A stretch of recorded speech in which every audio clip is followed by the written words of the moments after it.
unang pagpasok pala natin ay Diyos ka, basang-basa na, basang-basa sa ulan. Ayan, bago po dyan mga kapsat tayo, shoutout ko muna si Kenneth Robiano.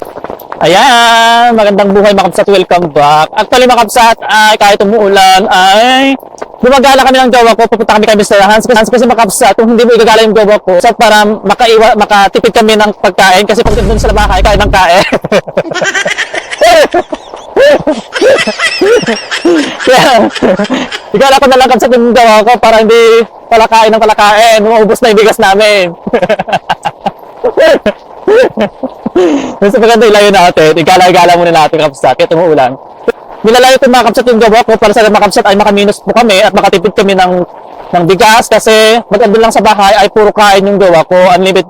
Unlimited po siyang kumakain. Kaya ilayo natin siya kasi baka mamaya hindi abot ng sahod natin yung bigas ay wala na tayo. Ay ngayon mapimol pa ng mga kapsat. So, let's go! Punta kay Mr. Hans. Tingnan natin kung ano po yung kalagayan ni Mr. Hans dun sa kanyang inuupahan sa De La Fuente apartment. So, let's go! Ito yung gawa ko. Ayan. Ayan, so bali mga kapsat, dito na po tayo sa papasok sa inuupahan ni Mr. Hans, ang aking katrabaho. Dito lang po sa De La Fuente apartment. Oh my God! Kapsat, bahala po sila. Bahala po si Mr. Hans. Oh my God, baka na siya. Mr. Hans! Ay, baka na siya kakapsat. Eh, syempre, pupunta kami dito.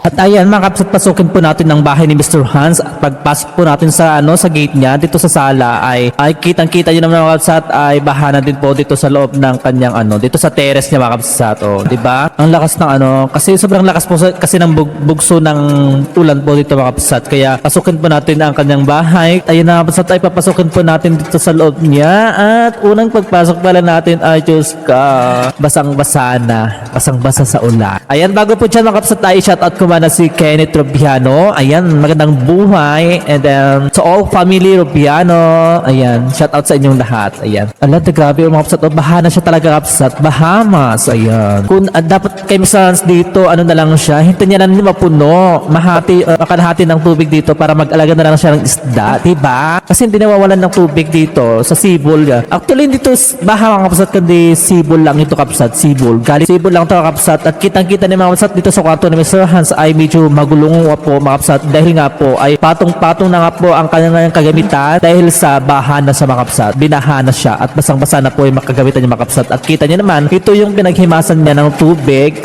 Pinasok din dito sa kwarto niya mga kapsat ng tubig. Diba? Pinasok din. May sibol. Sana all may sibol. At ito naman kapsat ay grabe. Gulo-gulo.